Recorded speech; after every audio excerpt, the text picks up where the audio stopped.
Guys, family, friends, welcome again to another edition of the Cook and the Coach podcast. I'm Baeza. I'm the coach. I'm Kenny. I'm the cook. Welcome, everyone. Thank you for listening. We got a fun little conversation here. We're talking a few different things. Talking Kanye West. He was on Joe Rogan's podcast recently. Baez, did you watch the interview? I saw the whole thing. Same. Yeah. A 3-hour conversation. Which, to be fair though, that's not really that long for a Joe Rogan podcast. That's about as long as they go usually, unless it's some really special occasion, I think. No, I've seen several that go like 4 or 5 hours. Like, it's not that uncommon. I agreed. Yeah, there are some that do that, but it's pretty rare. I think there was like a Duncan Trussell one that came out, and I think that was one of the first ones they did. It was like 5.5. Yeah, you know what I'm talking about. Yeah. Yeah, I got an hour or two in, and I think I fell asleep at one point, and I never went back. They went off the rails. Yeah, Dude. they were baked out of their mind. Speaking of baked out of their mind, I'm only a few days out from the end of Sober October. I think we're gonna do a couple double workouts. We should probably talk about that. We probably should. I'm out here struggling. I and my alcohol and other substances, all of which are legal, and I'm like hustling. And you bailed after 3 days. Wait.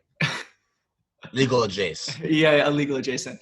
But you bailed after 3 days? I'll start by saying this. Please. I've always said, and you know this, I have always said, while it is a good rhyme, October is one of the worst months to be sober during. There's so much going on. You got football going on, tailgating. I have multiple friends with multiple birthdays going on during the month. Mm-hmm. It's Halloween. You got Oktoberfest beer. There's so much going on in the month of October that revolve around drinking, which makes it the worst month to drink. Yeah. So for myself, I said, you know what? Football's going right now. I'm too stressed to go balls to the walls working out anyway. Let me just hold off. And then November, when football's going to be done, when there's not as many events going on, it's just only Thanksgiving going on, that's when I'll go stone cold turkey sober for the entire month of November. I'm going to kick ass every day. But in October, I got to live a little. There's so much going on. Got to live a little. Are you committing to this, though? Are you actually doing it in November? Yeah. No, I'm got the full 30 days, 100%. All November. Okay. I understand. I just wish you had said when you bailed, because I was we were a couple weeks in, and I thought we were all doing it still. But no, I get the October thing. No. Here's the thing. In my head, and I do this sometimes, you know this. In my head, I texted you and told you that, but I didn't. You thought you did? You know how you open a text message and then something else comes up, you get distracted, and then you forget what you're doing on your phone in the first place, mm-hmm. and then you don't actually send anything.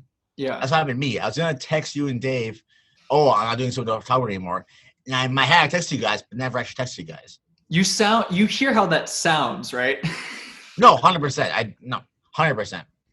But then, you weren't there. You were supposed to be there, but you weren't there for Jesse's. We were watching the game, and we were having beers.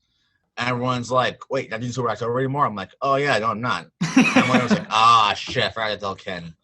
In that moment, okay. Because in my head, you already knew. In my head. Well, as long as you do Sober November, I won't be too pissed. Oh yeah, no. Hey, listen, November I'm going all out, all out. I think next year I'm gonna do it again, but I think I'm gonna do sober November instead, because I agree. It makes so much more sense. October, there's a few things, and I've always wanted to get into Oktoberfest, and I've never really done it. So I think if I have the chance next year, I'm gonna do November instead. The rhyme is great. It's just October is one of the worst months for me, at least, in my opinion, to do it. Agreed. But November makes sense. You only got Thanksgiving. Other than that, there is Drinksgiving, but COVID. It's not going to happen this year. So right. But yeah, I'm what is it? We're recording Tuesday, October 27th. We're almost to the end of the month. It's only a handful of days, but it's 7 days until the election. That's right. You're So almost here, crazy. baby. Do you? Almost here. I've been salty, and I've just been salty because I've literally been I've been getting more. salty. I've been getting more texts from like voting reminder texts than I've been getting messages from like family and friends the past month. I've been getting them constantly, like relentlessly. It's really They never annoying. end. And I respect that people are volunteering. I respect the people who Do call you? way more than the people who text. I feel like the texting is like minimal effort. The calling It's is lazy. the texting is lazy. The calling I respect because you actually have to talk with someone, and I'm sure a lot of people get cussed out and people treat them badly. But the texting is just annoying, and I know that they're trying to do something good. I'm just annoyed with it. I don't even know. It's just Speaking of been which, I'm bothering call me. from one of those people right now. Are you really? I'm looking at one of those calls right now. I got a call from one of those people on the drive over to my apartment today, like right before this. It's aggressive. It is. It is. Who do you think, if you're in your heart of hearts, who do you think is going to win? Honestly, it's a toss-up for me. It's a toss-up. Okay, I but say going in either your way. heart of hearts, though. That's what I'm saying. Like, it's so close to me. It's so like even. It is very close. I don't know who I want to win. Well, we don't even need to go into that though, because that can complicate Okay, it. Who fair enough. Who do you just think is going to? Keeping in mind that Trump was like a major upset last election cycle, and people thought Hillary was going to win. I don't know, dude. I don't know. It's so hard. I genuinely think it's gonna be a split electoral college. Like I genuinely believe it's gonna come down to that. And then you have to do the Senate vote, and then the House Republicans vote, and then they have to do like the other like thing. I think it's gonna genuinely come down to that. Interesting. I am also it's really up in the air. It seems like the Biden campaign has been super on top of it with just all the volunteers. The number of volunteers I've seen for it have been pretty shocking. Because if my phone number is floating out in the ether, if my phone number is just floating out there, like I would think that I would be getting more Trump texts, but I don't really think I have. I think almost every single one has been for Biden. So that makes me think that whatever groundswell might be happening with that, seems like there's more activity. But then again, it seems like Trump voters are pretty quiet, and I don't really know if it's a totally different method. I feel like I've gotten even as far as like texts and calls. It's been pretty even. And I was also listening to Bill Burr's podcast this week, and I think he's 100% right. It's like liberals will like scream and shout for who they're gonna vote for and tell you why you should vote that way. But like conservatives, they don't say who they vote for. Right. Right. Conservatives play it quiet. They keep the cards close. They're lurking. Yeah, cards close. You're not peeking. You got man. You're so right. I think you're very right about that. Yeah, liberals will tell you exactly who they voted for. Exactly. I don't know. We were saying in the last episode that we actually think that, or you're thinking that because of the mail-in stuff and everything, it actually might take longer than just, November 3rd? Like it won't be announced right around midnight or 2 a.m. or whatever it's going to be? I don't see how they are able to call this election on election night. With all the mail-in votes and then COVID and stuff, COVID protocols. There's no way. Yeah, there's no way they get the election results that night in. Have you heard anything about the statistics of like if the people have been doing more mail-in voting than normal? Yes, it's record. It's a record. Okay, that's what I thought. All the records for that have been broken. Every single one. Just so all part the records. So part of me is thinking like if they've already done that, I almost feel like you have this extra time to prepare for that, like with all of the ballots. Like the ballots can't be that different than the other types of ballots that you would just submit in person. So I don't know, man. I don't know. But it is another step. It's like a different type of ballot. So maybe it's like maybe that complicates the whole thing. Right. I don't know. It's going to be interesting. I really wish I really wish it was just clear cut and I just knew. But then again, I also just like whatever part of me is like, oh, it's exciting. It's dramatic. Who knows? It is dramatic. So it's kind of exciting. It is very dramatic. Yeah. I'm excited. Question is, will Kanye come through and do the whole thing? Will he sweep everyone? I think he'll actually get some votes. Yeah, I think that's. I think a couple states will actually get like 1 or 2% of the votes. I could see that actually happening. Yeah, because right now he's literally just the write-in candidate. Yeah. Or one of the write-in people for the birthday party. Yeah. But yeah, the I know, right? It's such a troll thing to call it the birthday party. It's so annoying. Yeah. So you watched the full Kanye West interview? Yeah, I heard the whole thing. Yeah. Yeah. Not gonna lie, didn't really live up to the hype. This is not saying it wasn't good, not to say I didn't enjoy it, because I did enjoy it. But I think like the Kanye Joe Rogan collaboration was something we've been waiting for like 2-3 years now. Yeah. And just never happened until now, like randomly. Yeah. So it was just like a build up, and it's just like, oh, that was it. Yeah, I mean, yeah. It wasn't as like explosive. It wasn't like this way. As dramatic as people. Think of it this way: has there ever been? It's the only time where a podcast has been like hyped up, like a podcast like guest has been hyped up. One of the few, yeah, one of the few. Like one of the very few in history that's been like, oh, this is like a cultural thing. It's like this person gets in this podcast. Yeah, totally. And like Kanye was one of them, and it just was like, oh.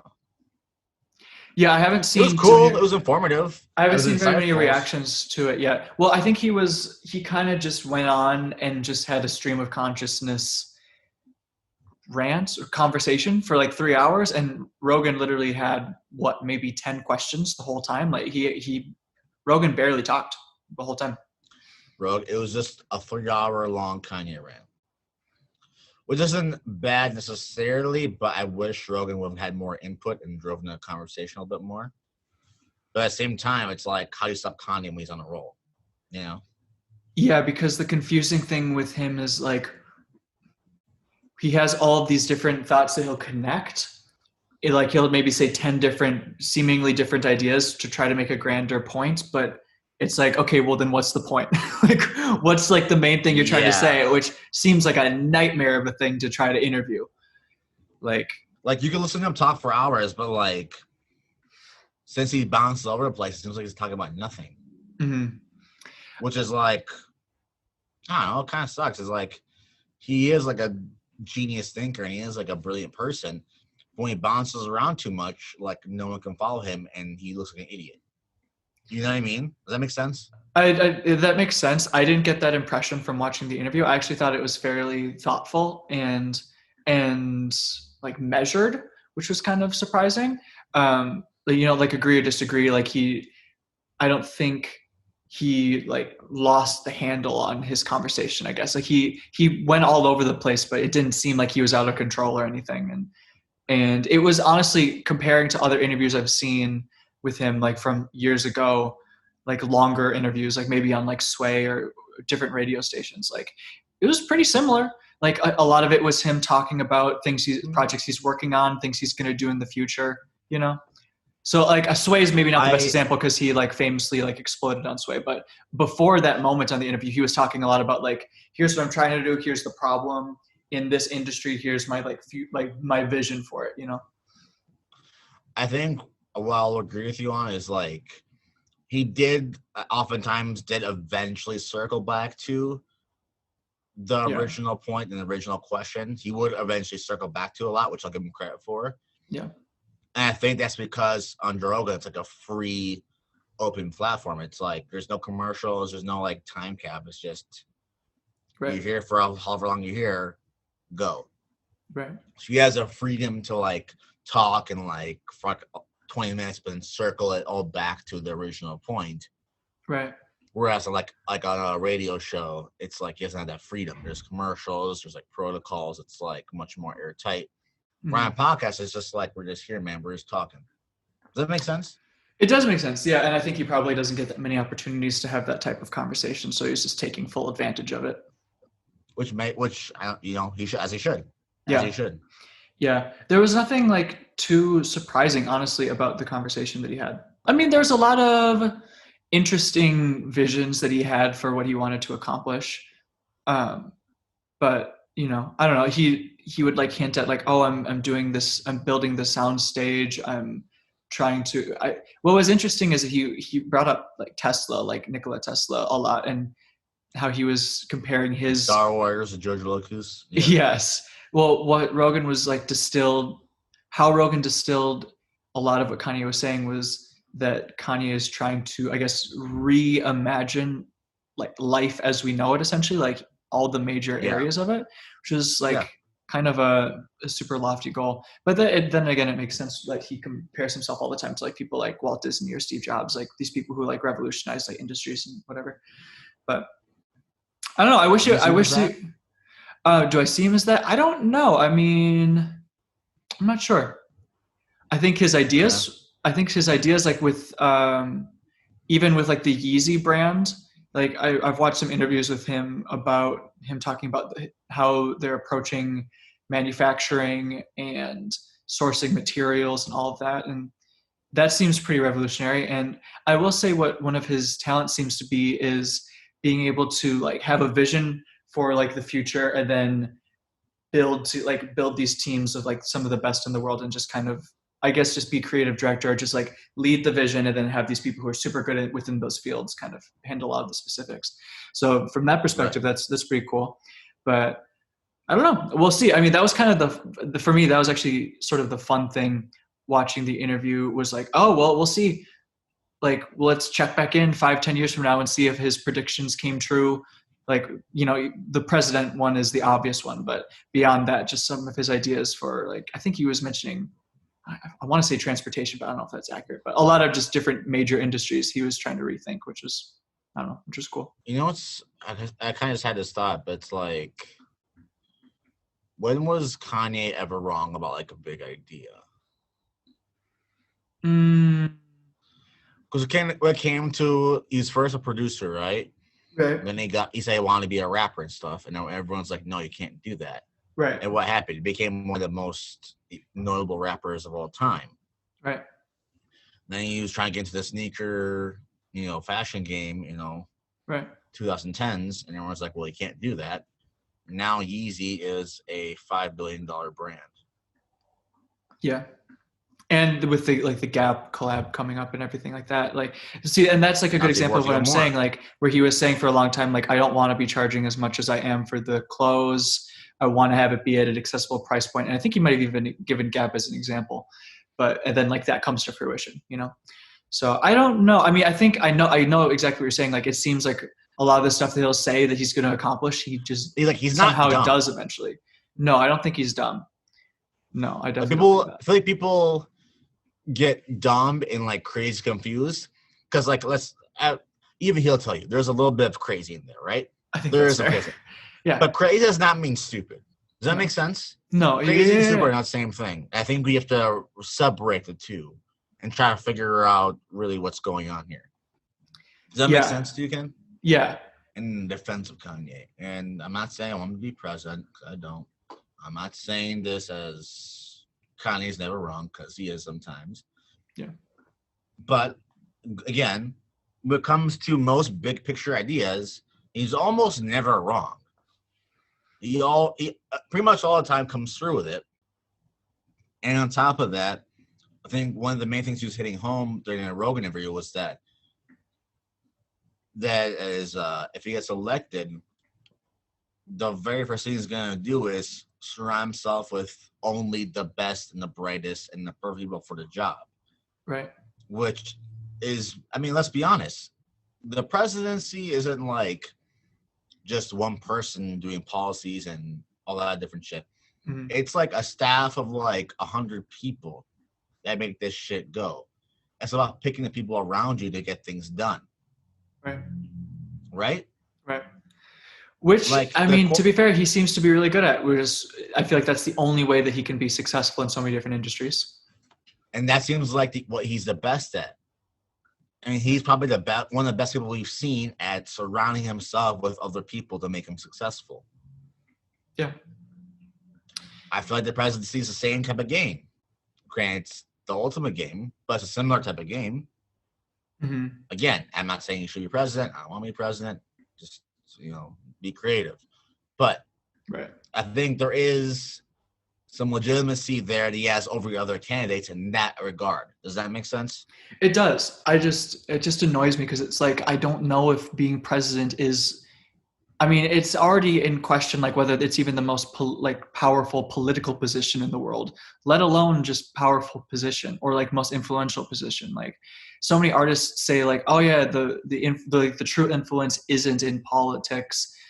It's in like artists. And I think there's some truth to that. So sometimes that confuses me. Like, why are you going for a political position when you have so much influence in all these other ways? Like you're already making moves, and if you're happy with the things you're doing with your companies, then you're making a change. So why do you need to, it's like, I don't know, like if you want to change infrastructure, you can change that with a company. Like, I don't know. I think it seems like a change. Yeah, but what is that? What is that? Like I don't know. It seems odd to me. I don't know. Yeah. That's a good question. Any closing thoughts on Kanye and the Joe Rogan interview? I mean, fun listen, very insightful. Yeah. Wish Rogan talked a little bit more, but overall enjoyable. Yeah, honestly, I think it was actually really fun to listen to it. I always like hearing really aspirational people talk about their goals and visions because I'm very goal oriented too. And so I'm really just excited to see if and or when he follows through on some of these ideas. And I also am excited because Kanye seemed to have good enough time where he was like, oh, this isn't the last time we'll do an interview. So we'll see whenever that next interview will happen. Too. That was kind of cool. So, yeah. So that's a really good conversation, confirmation to be like, oh, we're doing this again. Like we had a good time. So I'm excited about that. Overall, I was happy with it. Yeah, man. What about you? It was good. I don't think we learned anything new about Kanye necessarily. I think we just got to see. Mm-hmm. It's just nice to see him in a format where he didn't have to be. It wasn't like too like production oriented. It was just here's Kanye, here's a microphone, go, 3 hours, right. And I think the unedited version, because even like the long radio interviews or like YouTube interviews, even those have like some like formatting and like production value to them where I have to like edit things. Right. This was just Joe Rogan, hit play, that's it. Which is like, I think where Kanye functions the best. Yeah, for sure. Yeah. Actually, I'm thinking of one thought real quick. I think it's also really helpful going off of that there isn't an audience for either of them to play to with Rogan, because it's hilarious to see like Kanye have these great conversations with other interviewers, but there's an audience there, and inevitably he always will like turn totally away from the interviewer and just be talking to all the other people and to the camera, and like almost like he ignores the interviewer. It happened. I watched the interview with him super recently on David Letterman's show on Netflix. It's happened with him on Jimmy Kimmel. Like it happened with him on Ellen. It's happened all the time, and it's hilarious to watch. So I feel like not having an audience actually is like a bit of an equalizer too. So that's good. Yeah, for sure. One thing that's totally out of left field, but have you ever seen that David Letterman interview show that's on Netflix now? He interviews like super. I've seen clips. Yeah, I mean, like the first season it was like Barack Obama and like George Clooney. I think second season had like Kanye West and some others, and the new season just came out and Kim Kardashian's on it. Right? Chappelle's on it, which is the one I'm really excited about, and some other people. Anyways, today is Dave Chappelle Day in wherever I think in Ohio, I believe, or maybe Washington D.C. Did you? He basically just won he got like the key to the city, and they had this whole thing, and they made a day for him. And when he accepted it, cool. When he accepted it, he said like, oh, like so today's Dave Chappelle Day. Like I ask everyone like in my honor, like make one incredible memory for yourself and or somebody else. So yeah, today. Yeah, so October 27th is Dave Chappelle Day, and when people listen to this, will be past, but you can celebrate afterwards in a belated fashion. And yeah, I like that. So I have it in my phone now as like a thing. So yeah. Guys, thank you for joining us. We appreciate it. Always on Instagram at Podcast Coach. You can find me on Instagram, Baeza Tensaya. You know where to find me. Ken, you got a billion things going on. Tell them where they can find you. Yep. On Instagram at KPMartin2 is my personal page. In my bio, I have links to my food page and also to my music. The EP is linked below, so you can check all of that out there. Thank you, guys. Thank you for listening. You'll see you next time. Thanks. Bye.